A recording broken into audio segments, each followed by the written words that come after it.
And now we have more on the Colonial post race right now. John, unbelievable race. How did it set up from the start when you took the lead? Typically that would be Cassis and Teacher headed out to the lead. Well, he did go out for the lead real hard, but I saw that he was wanting cover, you know, going around the first turn, and so I asked my horse onto the front, and from there he, you know, pretty well did the rest. He was very relaxed, and when I called on him around the last turn, he just kept opening up. He just really opened up, kind of a little bit of a redemption from the Hambo where he just put these people away today? Well, he did today, but, you know, Muscle Massive wasn't in there today. That makes a difference for sure. But at the same time, you know, you can't go back. We didn't win the Hambo, but we're tickled today. It's always great to have a winner. Everybody loves a winner, and he's just such a good horse. I mean, he aims to please, puts out a big effort every time he goes. You're the only guy that's wetter than me today, but I got to ask you, was there any plan from your perspective of letting Cassis go out for the lead early and then running him over and getting him on the quarter? Whatever John wants to do, and I thought he'd be close to the front today, and whatever John wants to do, he does. Fantastic. Lucky Chucky really delivered the goods today. Yeah, he sure did. Congratulations. Thank you very much. Okay, now another big race on the card on Super Stakes Sunday was the Valley Forge. It was a big race, $350,000 on the line. It was for 3-year-old Pacey fillies, and with that, here's Heather. Yeah, a fabulous group here. Put on a show. Now, she's the favorite. She's had 7 wins out of 9 starts this year. You think she's happy? Absolutely. Dancing with the Stars, also a nice one in here. She's coming off a 148-4 win effort. Amazing. And Hula's Z-Tam. Now, she's been like the belle of the ball in the New York Sire Stakes this year. And they're off for the Valley Forge. Rock and Soul is going for the front, so is Put on a Show. And they're joined at the inside by Hula's Z-Tam. Dancing with the Stars came away in 4th, and she'll tuck in 3.5 lengths off the battle up front. It's To Lovely is next by a length and 3/4, then comes Ruffles Kiss. It's 2.5 farther back to Angie's Princess second last, and she's 2 clear trailer Penagler as Hula's Z-Tam pushed through up the near side to force Rock and Soul into the pocket, and now Put on a Show is sent to attack mode. Put on a Show has taken over the lead from Hula's Z-Tam, and Dancing with the Stars is up in a second.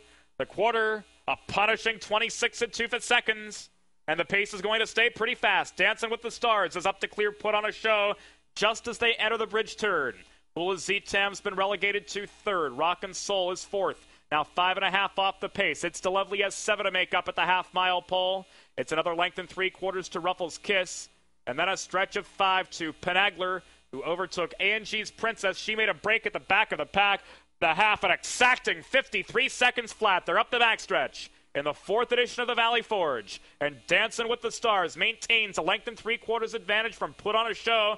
Brian Sears trying to rate a slow 3rd quarter, and Ruffles Kiss is underway. Ruffles Kiss up within 2.5 lengths of the lead from first over. Hula's Z-Tam is locked in. It's To Lovely is second over. And now 4.5 from the front, and she's forced 3 wide on this far turn.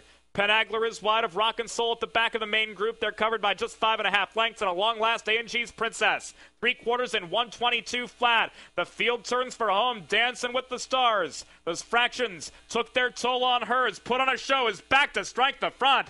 It's Put on a Show. Put on a Show was like a rocket dancing to the wire, the fastest, and she beat an exceptional group here in 150-1. By the way, this is a sloppy track, all right? So 150-1 over a sloppy track. Hang on, Sloppy. Ooh, yeah. Tim Tetrick was driving, by the way. Now, Dancing with the Stars, still very much star-worthy in here. She was fierce on the front end. She took second, while Hula Z-Tam rounded out the tote board, and we've got more on that race right now. Well, we got a good trip. I went forward off the gate, which I normally don't do with her, and I put her in play, and I got a good trip in behind Dancing with the Stars, and she carried me to the top lane, and I popped her out, and she did the rest, just, you know, got away and, you know, went a really good mile. Okay, it's time now to go up to Mohegan Sun Pocono Downs, who's got their own mega event that is coming up on October 9th. What is that? It is the Breeders' Crown, and for the first time in the history of the Breeders' Crown, every Breeders' Crown event is going to be held at one venue, and that venue is Mohegan Sun at Pocono Downs. Correct. October 9th, mark down the date. It's going to be great. Okay, speaking of Mohegan Sun Pocono Downs, race 7 on Tuesday night was another Stallion Series pace. And with that, here's Heather. Yeah, actually, there was a whole bunch of divisions of the Stallion Series. You can never have enough stallions, babe. You can never, you're right. All right, here, let's check out Willie Boots, who is the 4-5 favorite with Jim Earl Jr. Also, our second choice in here is Sharp West Hanover at 7-5. Everybody else, double digits on the board. Underway, far outside. Good start there for Border Fighting. Has it now by about a neck and moving past him towards the inside. Actually right up alongside there is Move Forward. Inside third, Really a King, followed by Sharp West Hanover fourth. Then it's Willie Boots, a length and a half behind that fifth. 52 West is sixth. And at the back of the pack here are Celebrity Scandal and Carraggio Hanover Trails. Border Fighting worked hard to take that lead from that outside post and takes him to the quarter-mile marker in 27 3/5. It's Border Fighting, the first-time starter, has the lead here. On the outside, Really a King, working hard to try to take that away. Willie Boots in behind that. That's your 4-5 favorite. He's coming off a Stallion Series win. And look at Morrill. He's not going to wait around. He's going 3 wide past Really a King there. Move Forward in behind that mess fourth, followed around the turn there by Sharp West Hanover. Also to the outside, going off stride there, it looked like, was 52 flat, and away back to Carraggio Hanover and Celebrity Scandal. All kinds of chaos. They're strung out to half, 55 3, but as the dust settles, Willie Boots comes away with the lead. He's up now by a length and a half. Border Fighting in shouting distance, the only one for the moment second. Now getting in gear third is 52 flat. Also Sharp West Hanover moves up to fourth. He's about 7 back. The rest have to do a lot better. Celebrity Scandal is fifth. Willie Boots is clear now by about 2 lengths at the 3/4 pole. 124 2. A 28 4 third panel there. Willie Boots with the lead on the outside, gaining with each stride now is 52 flat. Inside Border Fighting third, and Sharp West Hanover moving out wide. At the top of the stretch, the lead belongs to Willie Boots, but they're caving in around him. Border Fighting in the passing lane, far outside, Sharp West Hanover. Sharp West Hanover dropping out of the sire stakes. So, of course, these are 2-year-olds. They're just learning the sport. So to see one go off stride, you know, not really uncommon. It happens, and it happened in this one. Move It Forward actually makes a bobble and then does some interfering with Sharp West Hanover, who he kind of makes a little bit of a bobble, but he gathers himself quickly, still paces on to win in 154 1. Border Fighting picked up second in here, and Willie Boots didn't exactly have the easiest trip in the world, and he still took third. And while babies often do break, they don't recover and actually win very often, right? Right, that's right. That's unusual.